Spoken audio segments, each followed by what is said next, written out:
Hello दोस्तों, welcome to rate to success. आज हम बात करने वाले हैं अपने मॉडर्न हिस्ट्री के अगले टॉपिक के बारे में। आज जो हम स्वराज पार्टी का गठन पढ़ेंगे, इससे रिलेटेड जितने भी क्वेश्चंस होंगे सारे इस वीडियो में कवर करेंगे। तो वीडियो शुरू करने से पहले आपसे रिक्वेस्ट है, अगर आप हमारे चैनल पर नए हैं तो प्लीज़ चैनल को सब्सक्राइब कर लें। और आपको बता दें, हमारे चैनल पर जो है ज्योग्राफी की क्लास चल रही है, तो आप हमारे चैनल के प्लेलिस्ट में जाके देख सकते हैं। और अगर आपने हमारी हिस्ट्री की पिछली वीडियोज़ नहीं देखी हैं तो आप जो है हमारे चैनल के प्लेलिस्ट में जाके देख सकते हैं। और आपको बता दें, हमारे चैनल पे जो है स्टेट जी की क्लासेस स्टार्ट हो चुकी हैं, जो एक नए टॉपिक के साथ डेली की डेली 10 बजे सुबह अपलोड कर दी जाती हैं। तो आप हमारे चैनल पर बने रहिए और वीडियोस देखते रहिए। और चलिए वीडियो शुरू करते हैं। तो सबसे पहला क्वेश्चन है आपका, भारत में स्वराज पार्टी की स्थापना निम्नलिखित कारणों में से एक अथवा अधिक के लिए की गई थी। तो गांधी जी द्वारा असहयोग आंदोलन वापस लेना, काउंसिलों में प्रवेश कर तथा उन्हें काम न करने देखकर 1919 के भारत शासन अधिनियम का उच्छेदन करना, ब्रिटिश सरकार द्वारा दमन, भारतीयों द्वारा इस आशय की अनुभूति की उन्हें प्रशासन का अनुभव प्राप्त करना चाहिए। तो आपके ऑप्शंस हैं, तो इसमें जो आपका ऑप्शन बी सही है, केवल एक और दो। तो यानी पहला स्टेटमेंट और दूसरा स्टेटमेंट आपके सही हैं। पहला, गांधी जी असहयोग आंदोलन का वापस लेना और काउंसिलों द्वारा प्रवेश कर तथा उन्हें काम न कर देखकर 1919 में भारत शासन अधिनियम का उच्छेदन करना। चलिए अगला क्वेश्चन देख लेते हैं।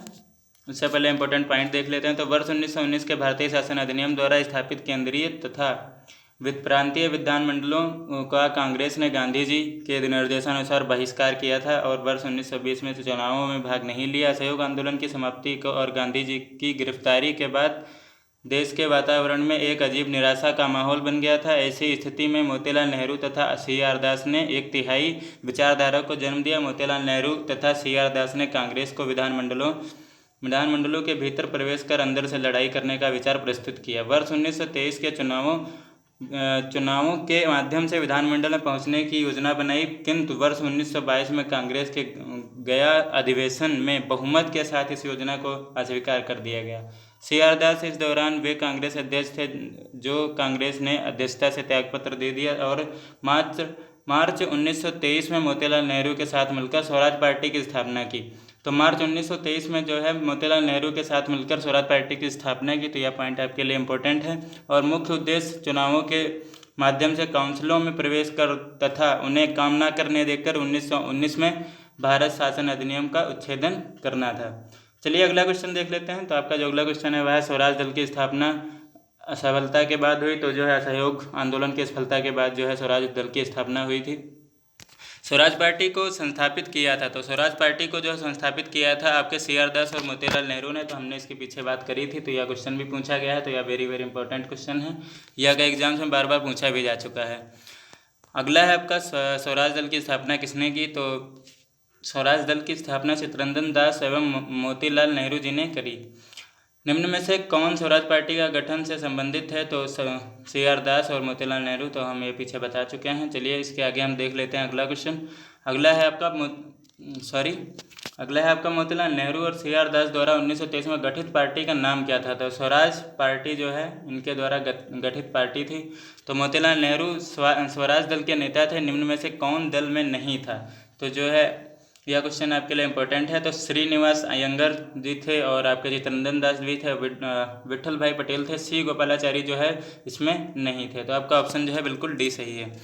राजगोपालाचारी स्वराज दल के नेता नहीं थे। इन्हीं के नेतृत्व में परिवर्तन विरोधियों ने दिसंबर 1922 में कांग्रेस के गया अधिवेशन में परिवर्तन समर्थकों को पराजित किया, जिसके बाद सी.आर. दास तथा मोतीलाल नेहरू ने मिलकर मार्च 1923 में स्वराज पार्टी की स्थापना की। और श्रीनिवास अयंगर जो है तथा एन.सी.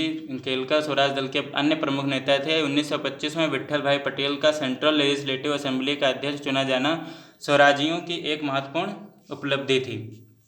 चलिए इसके आगे हम देख लेते हैं अपना अगला क्वेश्चन। तो हमारा जो अगला क्वेश्चन है वह है आपका तो अगला क्वेश्चन है आपका, स्वराज स्वतंत्रता पूर्व में निम्नलिखित में से किसने केंद्रीय विधानसभा में स्वराज दल का समर्थन किया था। तो वह थे आपके M.A. जिन्ना, जिन्होंने केंद्रीय विधानसभा में स्वराज दल का समर्थन किया था। चलिए इसके आगे हम देख लेते हैं इसके इंपॉर्टेंट पॉइंट्स। तो नवंबर 1923 में विधान परिषदों में चुनाव हुए। सेंट्रल लेजिस्लेटिव असेंबली की 101 निर्वाचित सीटों में 42 पर स्वराज पार्टी की जीत हुई।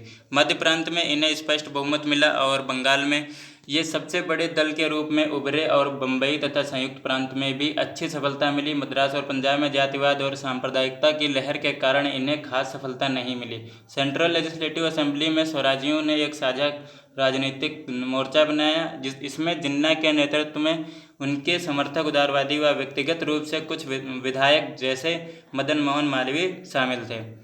चलिए अगला है आपका जो क्वेश्चन वह है निम्नलिखित में से कौन देशबंधु के नाम से प्रसिद्ध है। तो देशबंधु के नाम से जो है चित्तरंजन दास जी प्रसिद्ध हैं। यह क्वेश्चन आपके लिए वेरी वेरी इंपॉर्टेंट है। और इसमें जो है चित्तरंजन दास देशबंधु का नाम से जाना जाता था। देशबंधु का तात्पर्य है द फ्रेंड ऑफ नेशन। और चित्तरंजन दास इंग्लैंड से वकालत की पढ़ाई करने के बाद स्वदेश आकर बैरिस्टर हो गए तथा वकील के रूप में इनकी सबसे बड़ी सफलता अलीपुर बम कांड केस में अरविंद घोष का बचाव करना था। उन्होंने मोतीलाल नेहरू के साथ मिलकर स्वराज पार्टी का गठन भी किया था।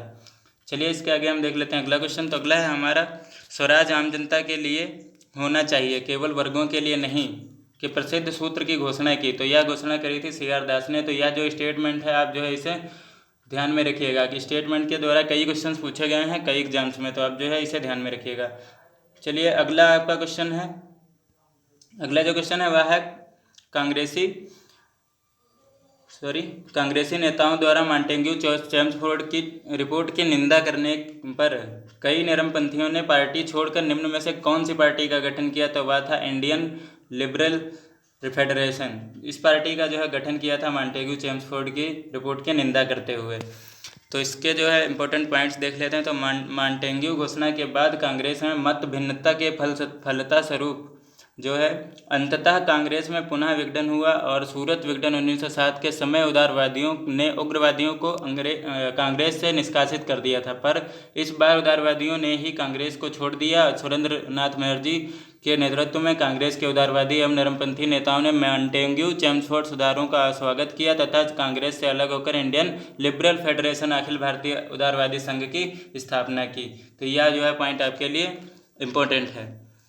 अगला है आपका क्वेश्चन जो है वह निम्नलिखित में से किन लोगों ने 16 दिसंबर 1922 को इंडिपेंडेंट पार्टी बनाने का निर्णय लिया था। नीचे दिए गए कूट का सही उत्तर चुनिए। लाला हरदयाल, मदन मोहन मालवीय और मोहम्मद अली जिन्ना और जो है आपके मोतीलाल नेहरू। तो मदन मोहन मालवीय और जो है आपके मोतीलाल नेहरू जी जो थे इन्होंने पार्टी से अलग होकर जो है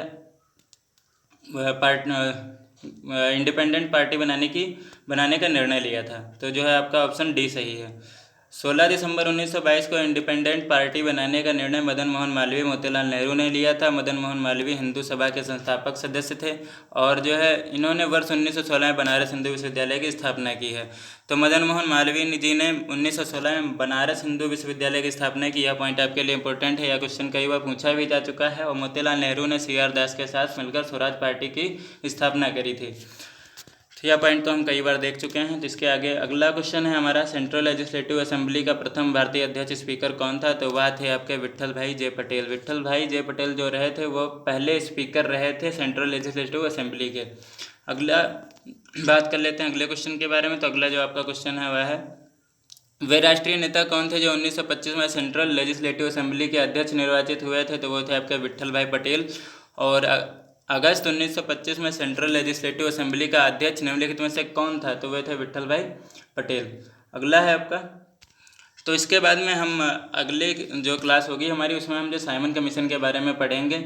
और आपको बता दें हमारे चैनल पे जो है हिस्ट्री और ज्योग्राफी दोनों की क्लासेस चल रही हैं। तो आप हमारे चैनल के प्लेलिस्ट में जाके देख सकते हैं। और जो भी गवर्नमेंट एग्जाम्स की नई अपडेट आती है या कोई नए फॉर्म आते हैं तो हम उसके बारे में जो है तुरंत फुल डिटेल्स के साथ वीडियो अपलोड कर देते हैं। तो आप हमारे चैनल पर बने रहिए। और आपको बता दें हमारे चैनल पे जो है स्ट्रेटेजी की क्लास डेली 10 बजे सुबह अपलोड कर दी जाती है एक नए टॉपिक के साथ। तो आप हमारे चैनल पे बने रहिए। जो है स्ट्रेटेजी की क्लास आपके लिए बहुत इंपॉर्टेंट है सभी एग्जाम्स के लिए, या जो है डिफेंस के जितने भी एग्जाम्स हैं, रेलवे है, SSC है, इन सभी एग्जाम्स के लिए बहुत ही महत्वपूर्ण है। तो आप जो इसे देखते रहिए। Thank you, thanks for watching. अगर आपको वीडियो अच्छी लगी हो तो लाइक करें, कमेंट करें, शेयर करें और सब्सक्राइब करें। चलिए।